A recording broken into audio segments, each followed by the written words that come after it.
Добрый день! Сегодня мы посетим дворец Пусловских в Косово, он же Косовский замок.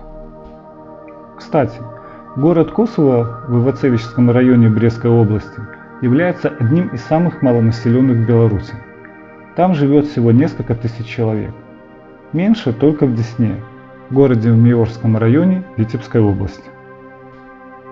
Строительство роскошного дворца Пусловских начал в 1830 году Казимир Пусловский, который в 1821 году приобрел особняк Косово.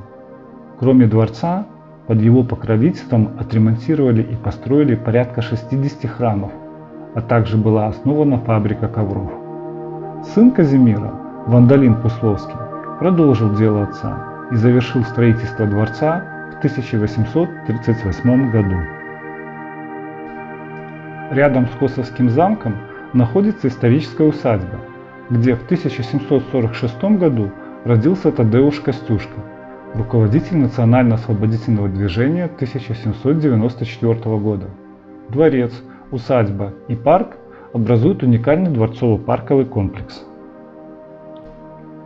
Судьба у дворца Пусловских очень сложная. На его долю выпало немало испытаний. Но обо всем по порядку.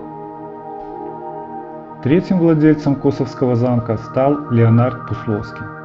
Для погашения своих карточных долгов он продал замок русскому купцу Александрову, а тот по двойной цене перепродал его княгине Анне Трубецкой. Позже поместьем владели княгиня Ольга и князь Ольденбургский. Во время Первой мировой войны дворец Пусловских был разграблен и частично разрушен, уничтожены оранжерея и сад. Бесследно исчезли редкие картины, статуи, рукописи и другие ценности. По всей видимости, большую часть вывезли за границу, где в частных коллекциях все это находится и по сей день. В 1930-е годы Косовский замок принадлежал Польше. После реставрации в нем расположилось училище пчеловодства. Перед началом Великой Отечественной войны во дворце размещались части Красной армии. Во время войны здесь было гетто, в которых погибли практически все евреи Косово, в результате чего население местечка уменьшилось в 7 раз. Замок находится на господствующей высоте, искусственно насыпанном холме.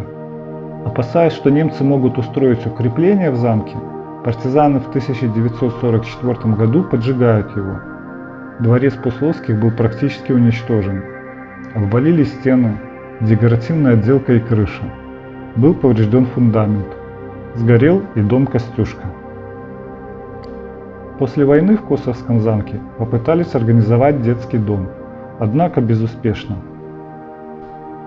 Восстановление дворца Пусловских началось в 2008 году. Продолжается оно и сегодня. В настоящее время восстановлены въездные брамы и парадная лестница с балюстрадой. Внутри восстановлен первый этаж с большим белым залом, французским камином, фресками и люстрами, выполненными в технике XIX века. Второй этаж пока закрыт для посещения.